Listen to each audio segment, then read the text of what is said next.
You know, I've never... Do you have a PowerPoint of that on there that I could...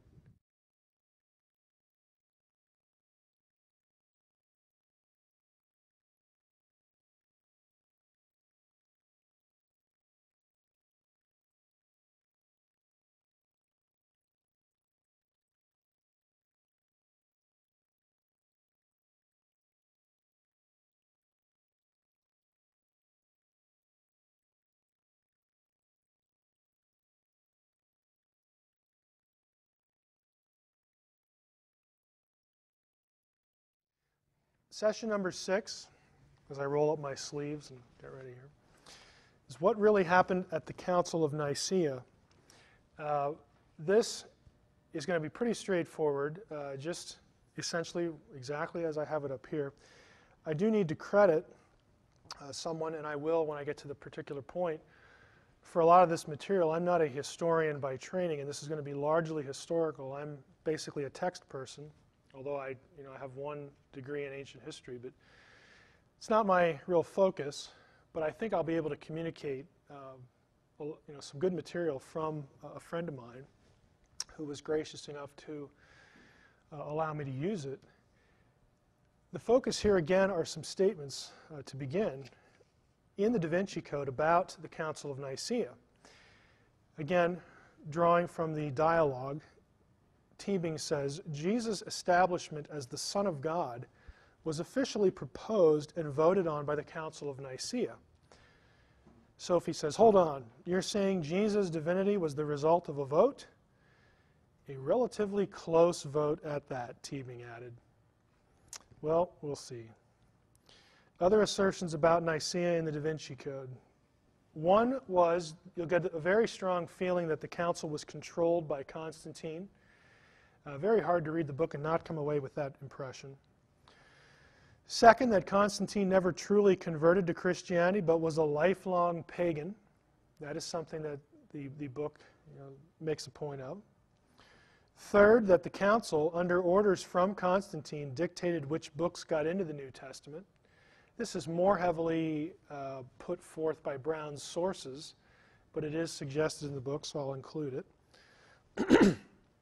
Fourth, the idea of Jesus' deity was invented by Constantine in relation to the outcome of this council.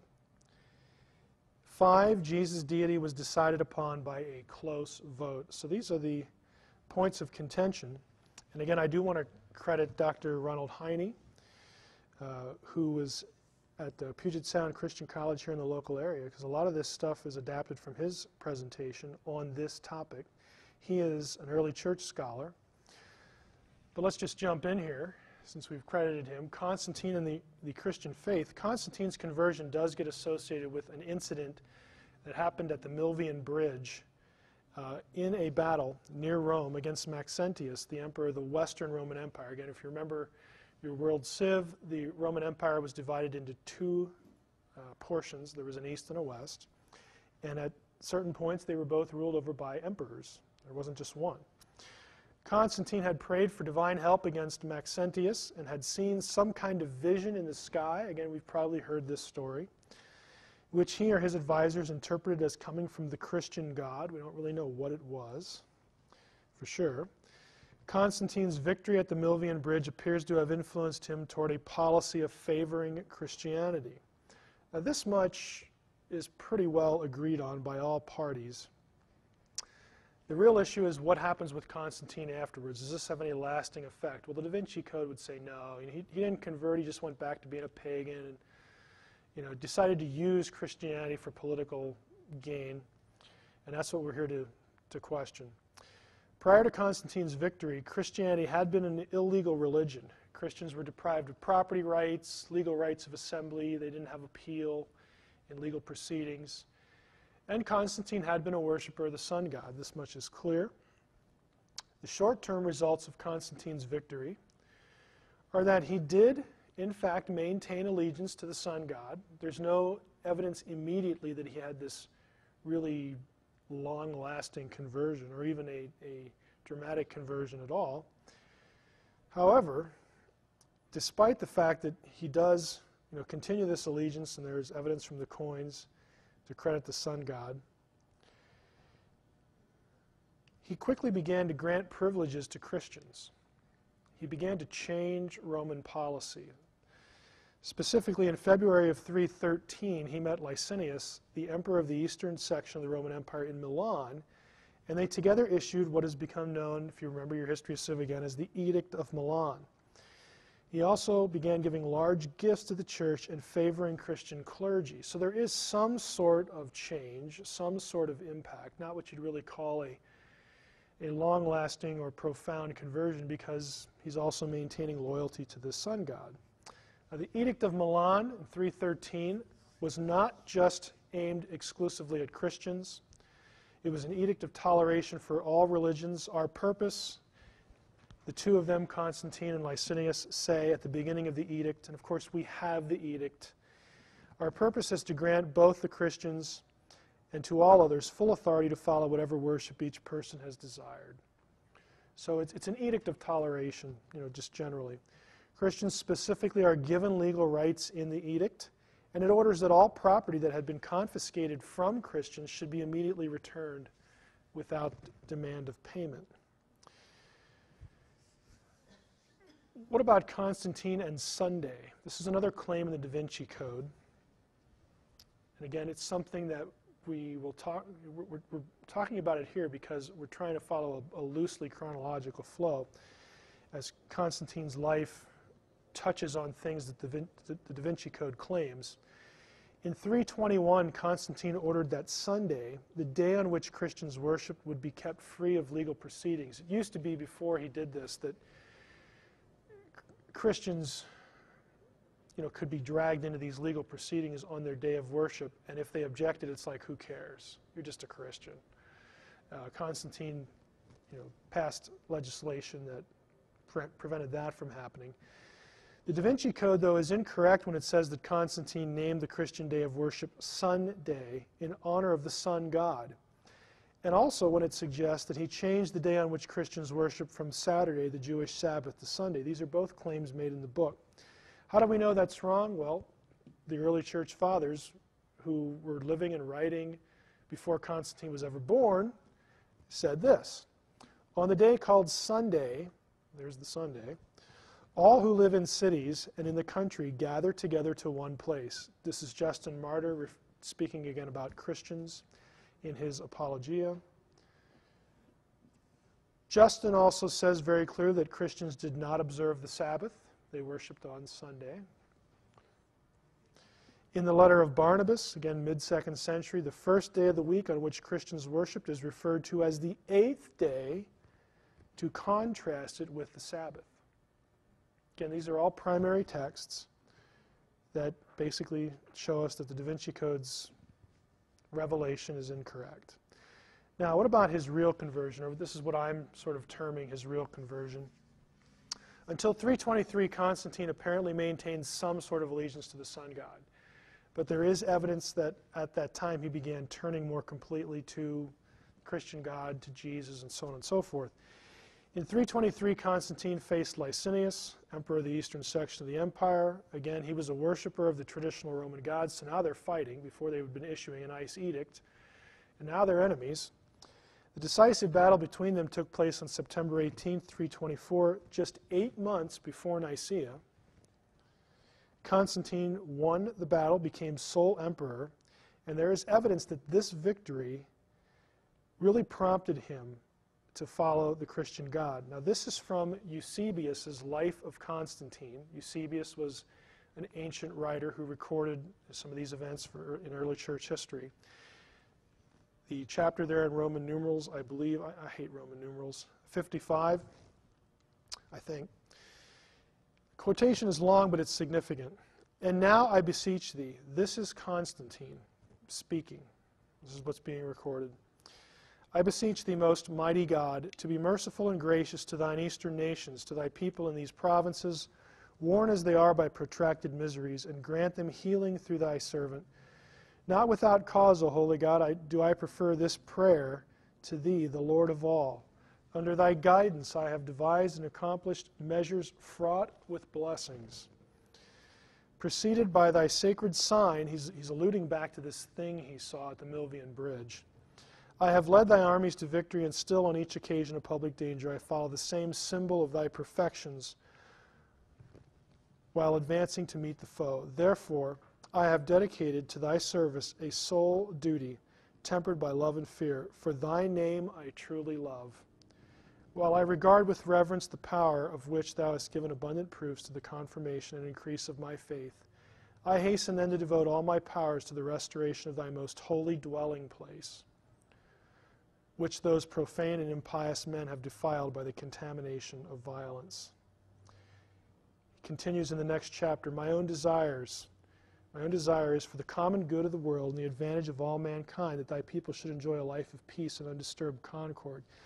He goes on and on with this, and about little under midway down, he says, only let men of sound judgment be assured of this, that those only can live a life of holiness and purity whom thou callest to a reliance upon thy holy laws. With regard to those who will hold themselves aloof from us, now catch that, he is grouping himself in one category, and he's going to distinguish himself from someone else. Those who withhold themselves aloof from us, let them have, if they please, their temples of lies. He is distinguishing himself here from pagans. He calls their temples of lies. He is switching allegiances. Next chapter, truly our worship is no new or recent thing, but one which thou hast ordained for thine own due honor.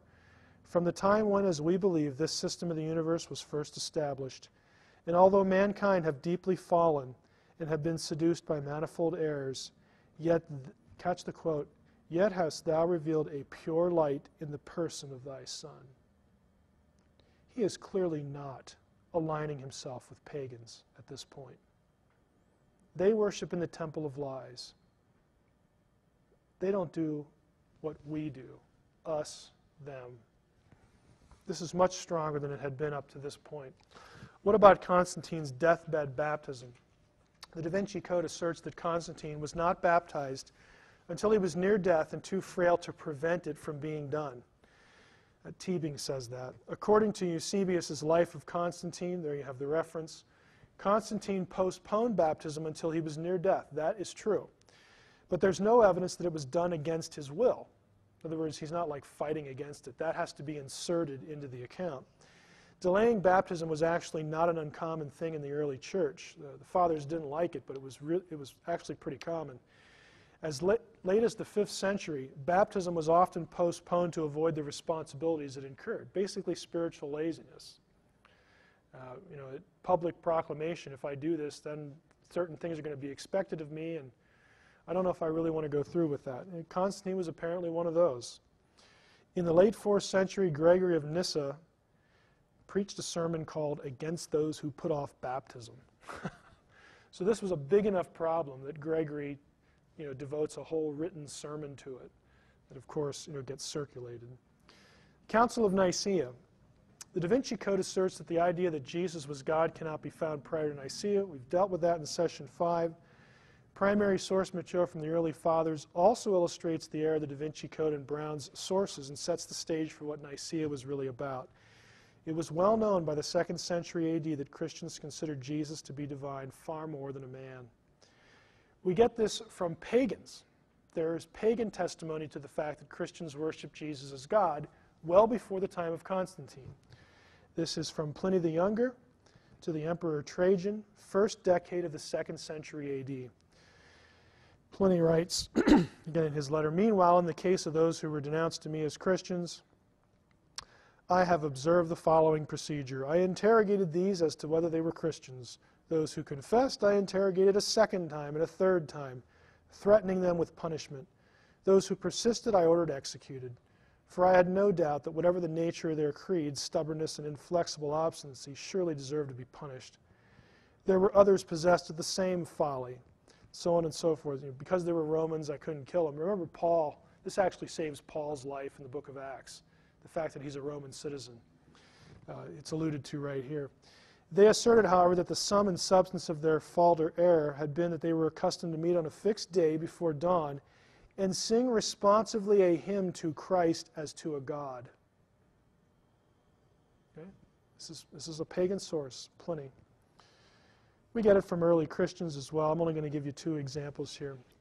In a sermon, 3 examples actually. A sermon or a homily called Second Clement, chapter 1, verse 1, which dates from the middle of the 2nd century, begins this way. Brethren, we must think of Jesus Christ as of God. Ignatius refers in one of his letters to Jesus Christ, our God, specifically his letter to the Ephesians. And he says in another place, I glorify Jesus Christ, the God who has given you wisdom. It's his letter to Smyrna. This is 150, 125, 150 years before Constantine. We've already seen textually, when it comes to the Hebrew Bible, the New Testament, this is what the Scriptures taught. This is the position that manifested itself very early as orthodoxy, but it wasn't the only way that people looked at it because it's a tough issue. Now, I'm going to refer you to the writings of Larry Hurtado. I know Larry. Larry and I have corresponded a bit. He teaches at the University of Edinburgh in Scotland. He's an American. Very nice guy. His tradition is the Assemblies of God, but he's not that anymore. He would still call himself a Christian, though. He wouldn't like conservative labels that the Americans use. Hurtado has done a truckload of work in this area. Specifically, he has devoted his scholarly expertise to 2 areas. One is papyrus study. The other is to the early worship of Jesus. If you want a book that is cluttered, chock full of primary source references for the early worship of Jesus as God, this is where you go.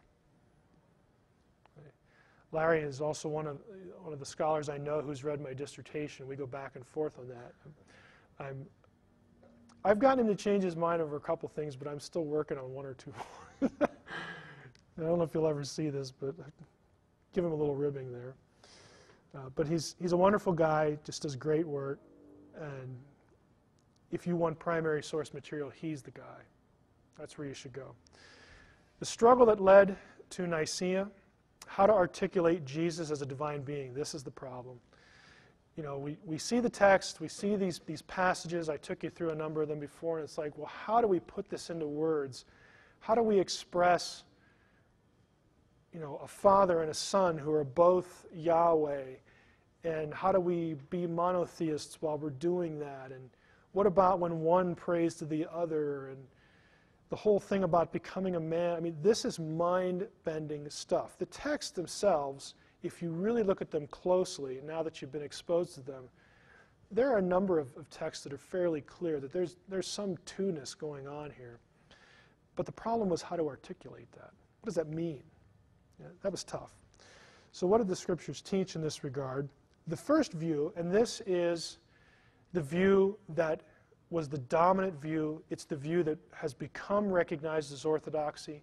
It's the view that was recognized as the majority Orthodox opinion before Nicaea, and the one that will win the day at the end of the council. This view was that Jesus and God the Father were the same in essence.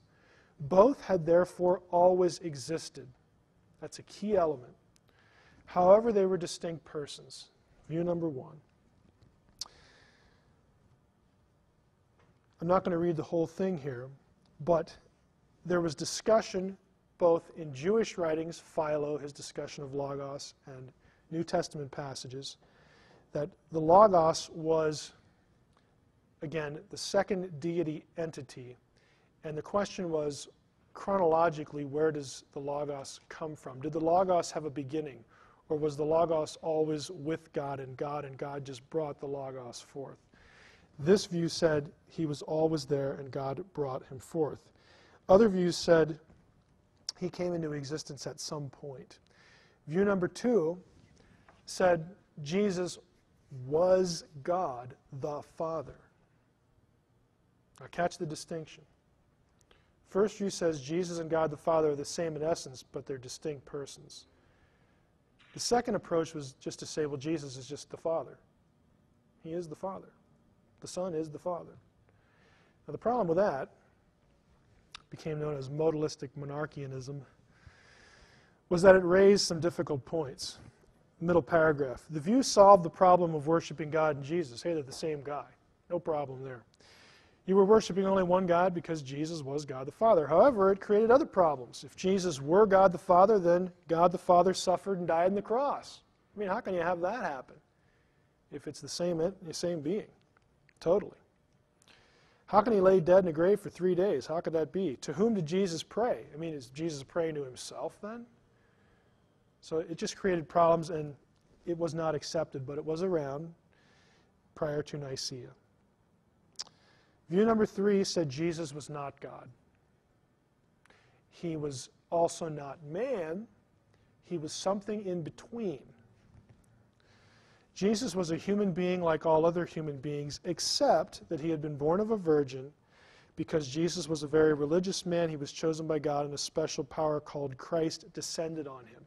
2 variations. One would lean to saying, well, he was just a man, but then he was like indwelled by this Christ thing. The other one would say, and this gets closer to Gnosticism, that the heavenly Jesus manifested himself as an earthly Jesus. So kind of a man, but not, just this trying to wrap their minds around this position. But he definitely wasn't God in the same essence. He definitely wasn't the Father. He definitely wasn't the same essence. He was something different. Again, this is close to Gnosticism. The view was actually called Docetism, though. Docetism taught that Jesus did not have a real human body. It only looked like he was human. He only appeared as a human. He wasn't really incarnated. Again, this view was more of a denial of the humanity of Christ, and it gets close to the Gnostic view. Now, along came an important figure, Arius of Alexander, who became a focal point in the struggle to articulate all this.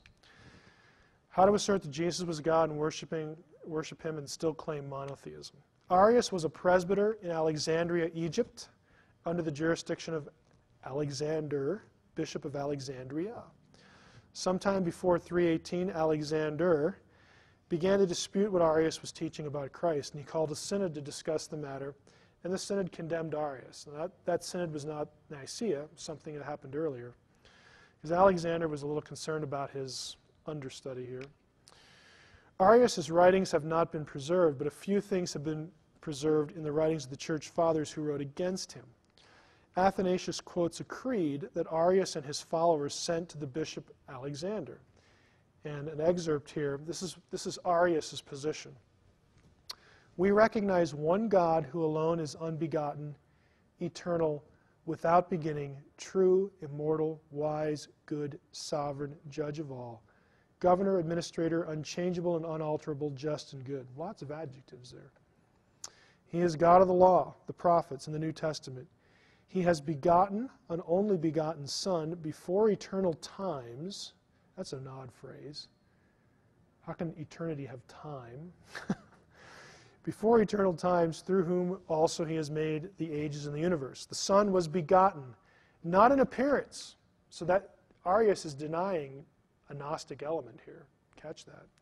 Son was begotten not in appearance, but in truth, and exists unchangeable and unalterable by his own will, a perfect creature of God. He is a created thing, but not as one of the other creatures begotten, but not as one of the other begotten beings. He's trying to say that this one was somehow unique, somehow different. He was created by the will of God before all times and ages, and has received both his life and being from the Father. The Father is the source of all things, but the Son, who was begotten by the Father apart from time and was created and founded before the ages, did not exist before he was begotten. This becomes the key point. Okay, Arius is saying that the Son had a definite beginning before which he did not exist. The Orthodox position, view number 1, said he is the essence of Yahweh, and Yahweh has always existed, therefore he has always existed as well. That becomes a crucial matter. He was begotten apart from time before all and alone was made to exist by the Father. For he is not eternal, nor co-eternal, nor co-unbegotten with the Father. Arius, very clear, but you got to look at this and you say, the Son is not an ordinary guy. He's something very special. He's not quite what view number 1 says. And this becomes the debate. So Brown and his sources blunder here when they insinuate that the Arian view was that Christ was a mortal man like any other man. Arius did not believe nor teach that Christ was just like any other man. Neither did the Gnostics. For Arius, while the Son was a created being, he is the first and highest of all God's creations, the being who created the rest of creation. Arius's bishop, Alexander, believed, like Arius, that the primary distinction between the Father and the Son was that the Father was unbegotten, but the Son begotten. Unlike Arius, though, Alexander believed the Son had always existed and was merely brought forth by the Father. And so this created some friction, and it led to this synod that Alexander called. The synod condemned Arius, but it didn't really stop anything because they had to have the Council of Nicea. Now, what happened here? There are no surviving minutes or records or acts of the council that were taken while it was happening. There are some primary sources, though, so that we know, not completely, but to a large degree what happened. There was the Creed with the list of those who signed it. That has survived. The Nicene Creed, you've probably all read it or recited it before, and the list of those who signed it. 20 canons or rules which the bishops passed. By the way, none of them have Constantine or the council deciding on which books get into the New Testament. That is a complete fabrication in the Da Vinci Code. Nicaea had nothing to do with that. Nowhere shows up in any of the canons. The synodal letter sent out to the churches telling them that the council was going to be held, that has survived. Later letters written by Eusebius and Athanasius, who were present at the time. Eusebius was a bishop of Caesarea and a voting member. Athanasius was basically just a secretary, but he turns out to be a pivotal figure in the whole proceeding. It is unknown exactly how many bishops attended the council. Sources differ in the numbers given. Eustathius of Antioch says about 270 attended. Eusebius says 250. Athanasius first says 300, and in a later piece of writing, 318. The number 318 is probably mythological because it's based on Genesis 14:14. So scholars kind of look at 318 and say, he's being poetic or allegorical here. Basically, somewhere between 250 and 300. That's how many were there. The council opened with a speech by Constantine in which he pleaded with the bishops to establish peace among themselves. The extent of Constantine's participation in the debates themselves is unknown. Eusebius tends to put more emphasis on Constantine's involvement than Constantine does in his own letters related to the council. And there's a source, if you want to go look up those letters, see what they say, you can check them out. It was very obvious that the overwhelming weight of opinion was against Arius and his views. The majority view was view number 1, noted before, that Jesus and God were the same essence, both eternal and uncreated, and were distinct persons. Now, Eusebius was sympathetic to Arius' view but couldn't support it. He didn't really want him kicked out of his position. So Eusebius and others proposed a creed which was used in Eusebius' church later on. This was a scriptural creed, basically drawing its language from Bible verses, which agreed with the traditions and confessions of faith in all the churches. Everyone could have signed this creed. Everyone at the council, including Arius, could have signed this creed. We have this creed from Eusebius. Everyone could have done it, but it wouldn't have solved the problem. They would have just had to have another council. And so this creed did not work. It was adopted by the bishops at Nicea, or the creed that was finally adopted by the bishops of Nicea was a different one. So they say, nice idea, Eusebius. We appreciate the spirit in which you've recommended this creed, but it's just not going to solve the problem. We don't want to have to meet again, and so they voted it down. Now, the creed they produced, they put language in it to ensure that Arius would either have to change his position or would not be able to sign it, because that was the issue. The non-scriptural word was inserted as the centerpiece of the creed. It was the word homoousios, which means of the same substance. This word replaced homoiousios in the other creed, which meant of similar substance. Arius could have signed that one.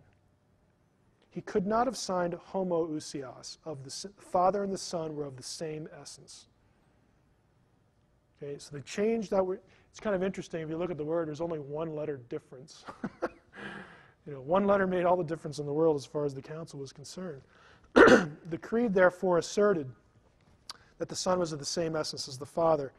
Athanasius wrote that the bishops wanted to express their faith in scriptural language, but the Arians kept twisting the words of Scripture so they would support their own views. So they abandoned trying to have every line of the creed come out of a verse, and they said, look, we're going to have to put extra biblical language in this thing to make sure it articulates what we're saying, and so that Arius will either have to change his view or just not sign it. And so that's what they did. The creed also defines the Son as begotten and not made.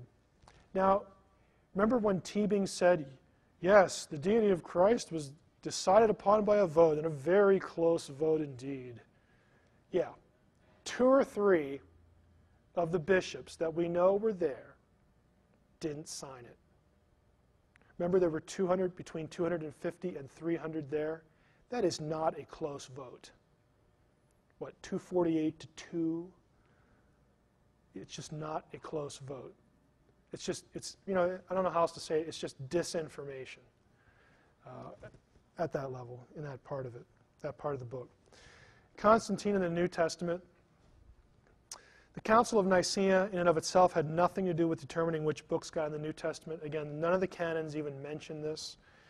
The assertion that Constantine had a hand in the determination of what Gospels or New Testament books the church was to use is actually based, when I say it's based on this letter, trust me, if you read Bagent and Lee and these other people, they're going to link it to Constantine, for which there's no evidence. There is a letter in another context where Constantine writes to Eusebius, and in the letter, Constantine says that the large numbers of people in Constantinople, the capital, were becoming Christians, and he wanted the number of churches there to be multiplied. I want to start some other churches, he says. To meet the need of this expansion of churches in the city, Constantine asks Eusebius to prepare 50 copies of Scripture to be used, quote, for the instruction of the church. The only specific instructions Constantine gives Eusebius, and again we have the letter, for these copies is that they, quote, be written on prepared parchment in a legible manner and in a convenient portable form by professional transcribers thoroughly practiced in their art, unquote. The rest of the letter deals with issues of payment for the materials and the delivery of the copies. The emperor asks that the copies be delivered to himself for his personal inspection upon completion. He never says, these are the books that you need to put in, or these are the books that you need to take out. He never says it. And as we did in session, I believe it was number 2, we talked about early witnesses, early lists of the canonical books. The claim that Constantine fiddles with and fixes the canon is just false. There is no primary source evidence for that view. It just doesn't exist. Now, again, to summarize, that's all I want to cover about Constantine. This one was a little bit shorter. Constantine was involved at Nicaea. We don't know the extent. It had nothing to do with fixing the books of the canon. The issue was about how to declare what the majority view had already formulated, had already adopted as the correct view of how to view Jesus' relation to the Father. They could see the passages that I gave you in the last session where you have a Godhead. They linked that to Jesus as the Son. The difficulty was, how do we express that? How do we talk about two persons, same Yahweh, but two Yahwehs, same essence, Father, Son language, and be monotheists? How do we get that down and express it in a formulaic way so that we don't have to keep fighting over this issue? And so they met with Nicaea to specifically discuss with Arius. Arius never produced anything that convinced more than 2 or 3 people that he was right. He was outvoted at least 248 to 2. It was not a close vote. Any questions?